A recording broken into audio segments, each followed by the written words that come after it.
score for us. We'll take an unofficial assist in the box score for us. There you go. The only A hockey assist, the only thing that's problematic with the streaming at times when you're trying to watch something live is you may be watching it on a different network or a different device or system, and then something happens and I'm late. Right. Or I'm early. And somebody screams in the next apartment over. They're 5 seconds ahead of you. Like Key, man, that happened a minute and a half ago. Ancient history. Yeah. You can also do the box and box though, Key, where you can watch 2 different things at once. You know Big that, box, right? little box, TV. Yeah, that's too much. If I ain't got the TVs, too much going on. Unless I got big TV and a bunch of them inside, I can't. The little picture I can't do that. No, it's too much. Why are you trying to move the picture to little picture? That's what it is. But hey, man, I got my toothpaste. Here we go. And so I'm gonna show you. I gotta see this. No, look. Yeah. So yesterday, Key said you could never put the toothpaste back. I said you could never put the toothpaste back in the tube. Sports anchor cliche. That's what sports anchors do. Key said absolutely you can put the toothpaste back in the tube. So this is my This is my toothbrush. It's a Q-tip. So you got to explain to people who can't watch. You're right. Good call. Give us He's using a Q-tip as a toothbrush So this is the excess. You know how you put too much sometimes on your toothbrush? Right on the cotton swab where the brush would be. Back in, wow. Like that. You put it back in. Wow. So you scrape it and then that seems easy enough.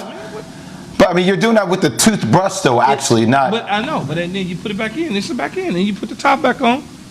Now we got about 2 more days. There you go. The toothpaste is back in the tube. I don't know if can I not give 100% anymore? Like, what are all the cliches that I can't do anymore because it's all been proven wrong? Can I still give 100%? Can I leave it out all on the floor? Well, according to on your toothbrush anyway. The young man from the Dallas Cowboys, giving 100% is not part of the job. Jeez. Well, he said it. He said it. All the slights coming at Dallas. He said it, not me. Maybe they can post that on social media. Indeed. Wow. Unbelievable. It has been done.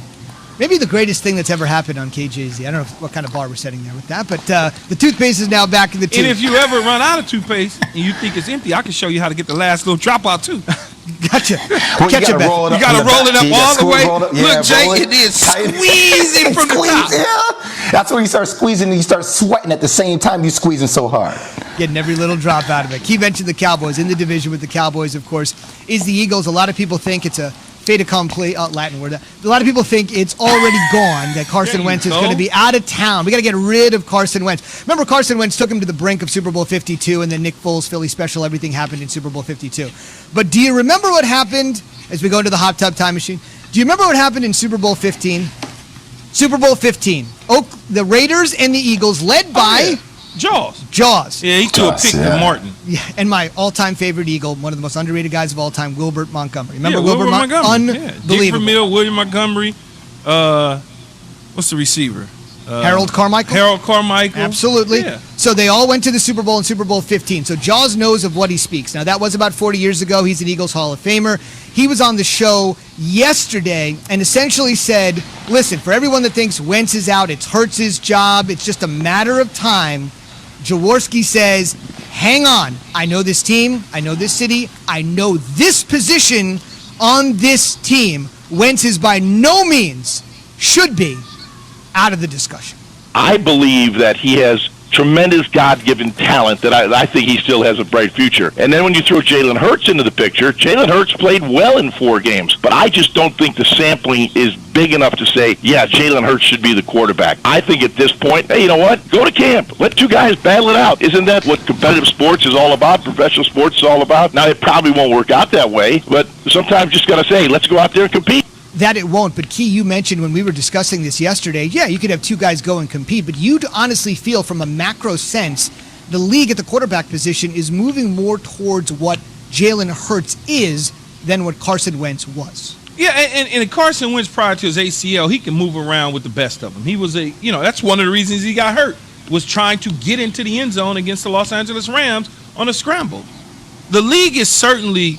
When you start to look at the quarterbacks, the dinosaur statue, Tom Brady's, Peyton Manning's of the world, they're gone right now. They're still going to be out there, but if you go and look at high school, from high school to college and into the pros, you're seeing more athletic, dominant type quarterbacks that doesn't look traditional, right? We want to see a laser rocket arm. Oh my God, this guy can pierce it through a tire with no problem at all. He can thread a needle. He can salt and pepper a team. All that cliche stuff. Jalen Hurts, Russell Wilson, Kyler Murray, Deshaun Watson, Patrick Mahomes, Aaron Rodgers to a degree. Those are the quarterbacks that make sense in the National Football League based on the offensive skill set that they have and where the systems are going. Josh Allen, he does it different. It looks different, better yet, but he does the same thing. He's just big, and it looks awkward. When he's running, it looks kind of weird, right? It's like, oh, my God, get down. You're too big. They're going to kill you. Meanwhile, he just gained 20 yards running. That is where the quarterback position is.